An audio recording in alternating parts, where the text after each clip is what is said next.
Hey again, everybody. Alright, I thought I'd show you what I'm thinking here. Just kind of giving myself a visual. I got 30 little carrot plants, about 30 anyways. There's more than 2 or 3 in one little sprouting area, one of those little hexagons, or maybe they're pentagons. But yeah, anyways, there's around like 30 or 40, and this is about 300 inches. So I divided 300 by like 6, let's say, and that'd give me 50. So every 6 inches I would have a plant. I could have 50 plants in this area. I'm pretty sure that's right with my math. But yeah, and I know I have plenty of room. Just getting a visual, and before I wet this down, like I said I was going to do, I'm going to put compost along this area. And I just don't want to put too much compost, or not enough, you know. And I don't know, I was kind of thinking I could split this in half and plant by twos if really needed. Like this first, let's say 150 inches, I would have just carrots by twos. And then I could do the same thing with the turnips the next. So I wouldn't have to take up so much row, and I can put down a green manure crop. That's kind of what I did in the fall last year over here in this place. But yeah, just trying to get a visual. Just one of those other steps I think I'd go through. Just kind of getting an idea. But yeah, I think I'm going to go by twos with some of them. But yep, just an idea there. Thought I'd throw that one out there. Alright.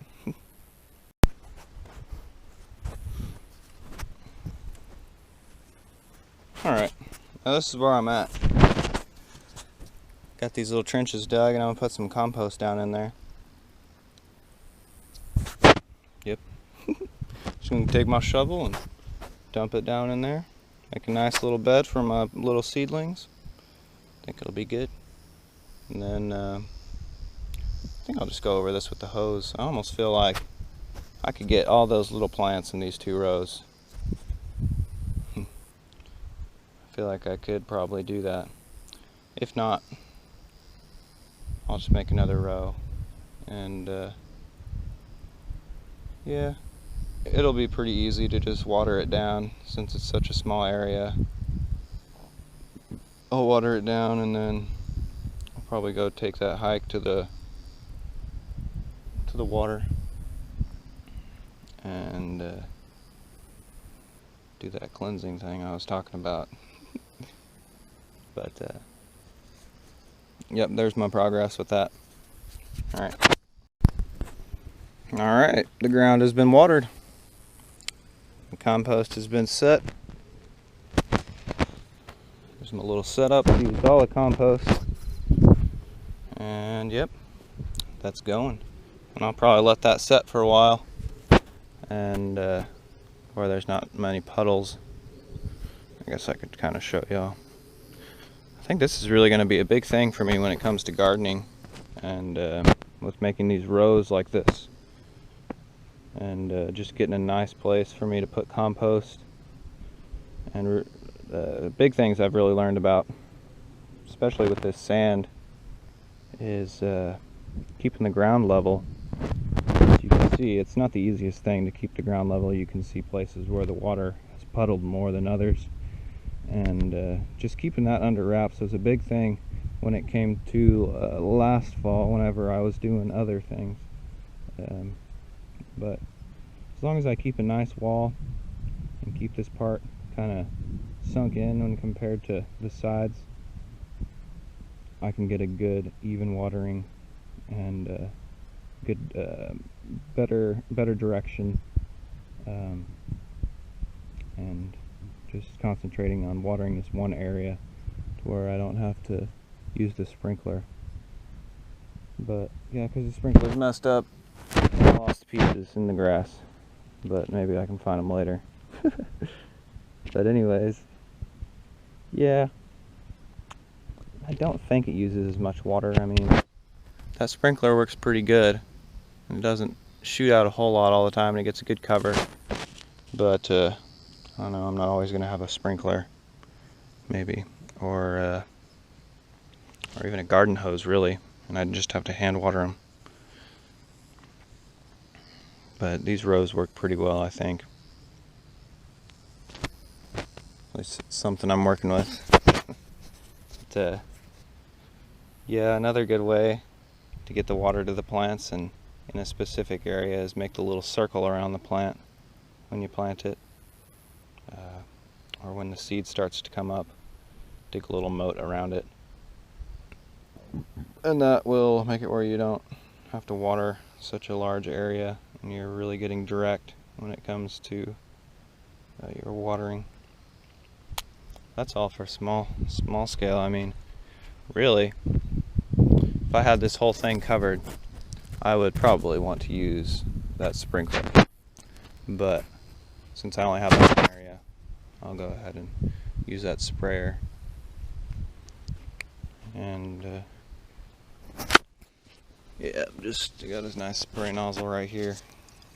I went over it earlier. But yeah, just showing y'all what I can do.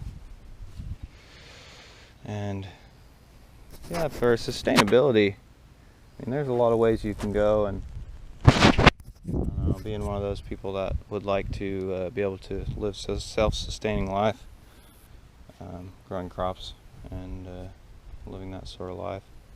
If you can just imagine that, there's a lot of specifics that could go into it, and it's really not the easiest thing when it comes down to it, considering regulations, land regulations, and that sort of thing. But it's definitely possible.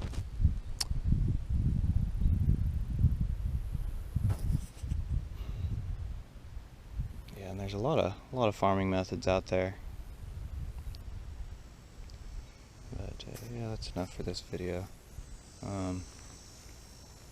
Yeah, I guess I'll show y'all later whenever I get some of the plants in what it looks like. I'll probably do that here in the next few hours. Alright.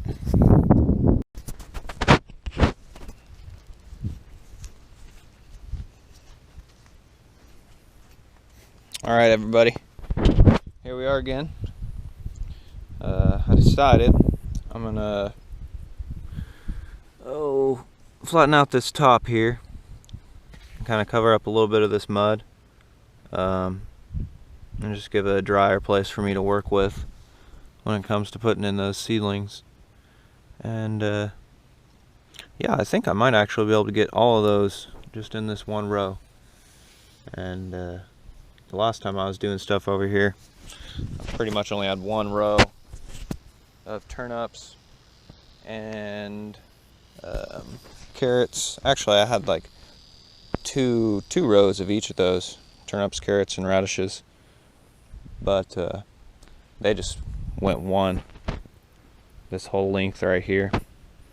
But I'm gonna see how crowding them works this time. Just kind of get a different feel for how they're gonna grow like that. And whenever I grew the single ones with the radishes, they were together, they grew all right. I mean, there's usually one that was quite a bit bigger than the others, but you could just take that one out and kind of settle that other one back into the dirt and go on from there. And after a while, you'd have another nice big radish. But the turnips, they get kind of big, so I'll space them maybe a little more. But yeah, the carrots, I can get those to be pretty close together, and the radishes too. Just the turnips are the thing that gets kind of big. And yep, I guess I'll show y'all what it looks like when it's done. But like I said, I'm just gonna rake down this top part, kind of flatten out the area, maybe push some dirt up here for the walls a little bit, and see how it goes from there. Alright.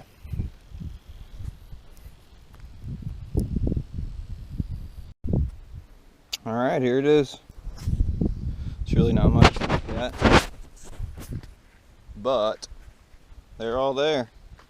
More than 30 radishes, more than 30 turnips, and more than 30 carrot plants right here. And if you couldn't tell earlier, the carrots and some of the carrots and radish plants weren't doing all that great, but they'll probably spring up. A lot of them are already. A lot of them weren't all as bad as I thought they were, but like I was saying, it's really good to get them out right as they come up, get them into the soil, into the outside air, into the outside earth soil whenever they come up from the seed trays, because they need to get acclimated, adjust to the weather, and adjust to the soil. And in those small containers, they're just too constricted and their roots can't grow, and the tops can't